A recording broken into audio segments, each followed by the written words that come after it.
انسان ابتدا ہی سے انسانوں سے جنگ کرتا آ رہا ہے۔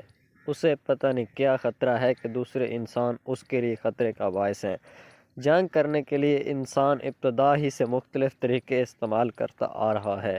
ابتدا میں جنگ زور بازو پر لڑی جاتی تھی۔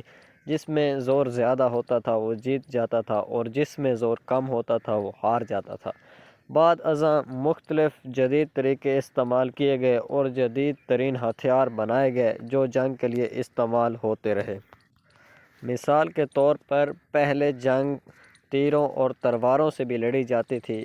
بعد میں گنز اور سنائپرز آ گئے اور بعد میں جنگ میں جدیدیت ہی جدیدیت آ گئی۔ آخر کار اس جنگ کا اختتام ایٹم بم پر ہوا۔ ایٹم بم ایک ایسا بے رحم قاتل ہے جو بے گناہ اور قصوروار دونوں کو ہی غرق کر دیتا ہے۔ ایٹم بم بنانے کا منصوبہ سب سے پہلے جرمنی نے بنایا۔ جرمنی ایٹم بم بنا رہا تھا لیکن جرمنی ایٹم بم کو استعمال کرنے میں کامیاب اب تک نہیں ہو سکا کیونکہ امریکہ کو جیسے ہی پتہ چلا اس نے مزید رکاوٹیں جرمنی کے راستے میں ڈال کر خود ایٹم بم تیار کر لیے اور اس دوڑ میں بہت ہی آگے نکل گئے۔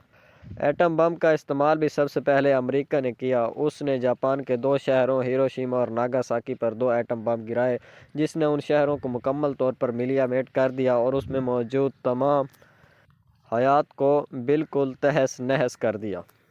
آج اس وقت دنیا کے 7 ملک ایسے ہیں جن کے پاس ایٹمی پاور ہے۔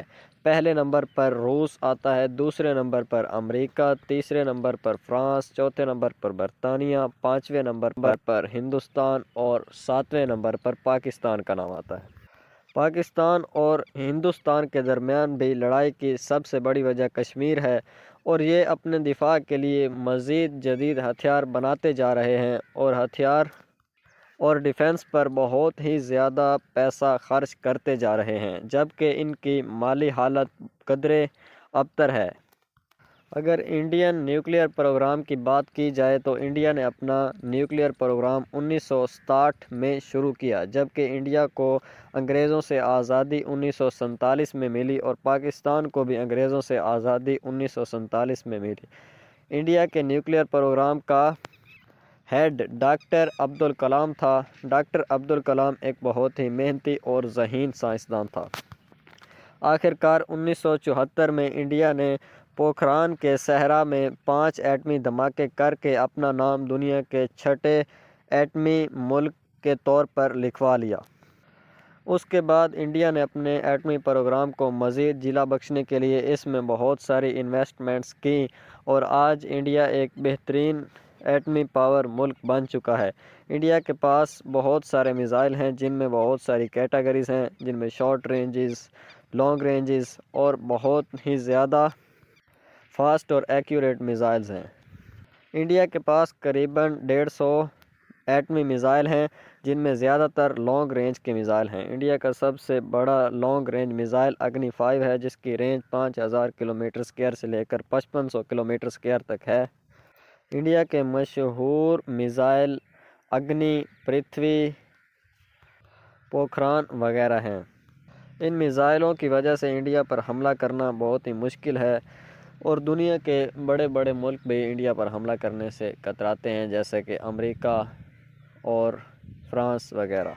دوسری طرف پاکستان کی بات کی جائے تو پاکستان نے آزادی 1947 میں حاصل کی اور آزادی سے ہی پاکستان کے حالات کچھ بہتر نہیں تھے لیکن جب 1974 میں انڈیا نے ایٹمی دھماکے کیے تو پاکستان بھی اس معاملے میں بہت متحرک ہو گیا اور اس نے سوچا کہ اب مجھے اپنے دفاع کے لیے ایٹمی ہتھیاروں کی ضرورت ہے۔ اگر میں ایٹمی ہتھیار نہ بنا سکا تو انڈیا بہت جلد ہی مجھ پر قبضہ کر لے گا اور مجھے اپنے ملک میں شامل کر لے گا۔ اس لیے پاکستان کے وزیر اعظم ذوالفقار علی بھٹو نے ایٹمی پروگرام کو شروع کرنے کا منصوبہ بنایا اور ڈاکٹر عبدالقدیر خان کو اس کی سرپرستی دی گئی۔ ڈاکٹر عبدالقدیر خان بھی بہت ذہین اور محنتی سائنسدان تھا جس نے دن رات انتھک محنت کے بعد آخر کار 1998 کو پاکستان کو بھی ایک ایٹمی ملک بنا دیا۔ 1998 کو پاکستان نے چاگی کے پہاڑوں میں 7 ایٹمی دھماکے کر کے دنیا کا 7واں ایٹمی ملک بن گیا۔ اس وقت پاکستان کے پاس بھی بہت سارے ایٹمی میزائل ہیں جو بہت ہی جدید ہیں۔ ان میں شارٹ رینج، لانگ رینج اور بہت ہی کیٹیگری کے میزائل ہیں۔ تعداد کے لحاظ سے پاکستان کے میزائل انڈیا سے زیادہ ہیں، لیکن ان کی رینج انڈیا کے میزائل سے کم ہے۔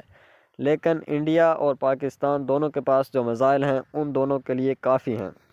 پاکستان کے مشہور میزائل شاہین، غوری، ہدف، نصر وغیرہ ہیں۔ پاکستان کا سب سے زیادہ رینج والا میزائل شاہین 3 ہے، جس کی رینج 3000 سے 3500 کلومیٹر اسکوائر تک ہے۔ تعداد کے لحاظ سے پاکستان کے ایٹمی میزائل 170 سے لے کر 200 تک ہیں۔ پاکستان اور انڈیا ان میزائلوں کو لانچ کرنے کے لیے مختلف طریقے بھی انٹروڈیوس کر رکھے ہیں۔ پاکستان اور انڈیا کا زیادہ تر بجٹ ان میزائل کو بنانے اور ان کو صحیح طریقے سے چلانے میں ہی خرچ ہوتا ہے، جبکہ ان ملک میں پاور کا بہت ہی زیادہ فقدان ہے، جیسے الیکٹریکل پاور جو فیکٹریز اور کارخانوں وغیرہ کو چلانے کے لیے استعمال ہوتی ہے، ان کا ان دونوں ممالک میں ہی بہت ہی فقدان ہے۔ لیکن جنگ سے آخر کیا ہو سکتا ہے؟ جنگ کسی بھی مسئلے کا حل نہیں۔ جنگ صرف تباہی ہی لا سکتی ہے، جنگ امن نہیں لا سکتی۔ اگر ہم امن چاہتے ہیں تو ہمیں پرسکون طریقے سے رہنا ہوگا اور ان میزائلوں کو صرف اپنے دفاع کے لیے ہی رکھنا چاہیے اور اپنی ضرورت کے لیے رکھنا چاہیے۔ ان میزائلوں کا استعمال بہت ہی تباہ کن ثابت ہو سکتا ہے، جس سے قصوروار ہی نہیں بلکہ بے گناہ لوگ بھی مارے جا سکتے ہیں۔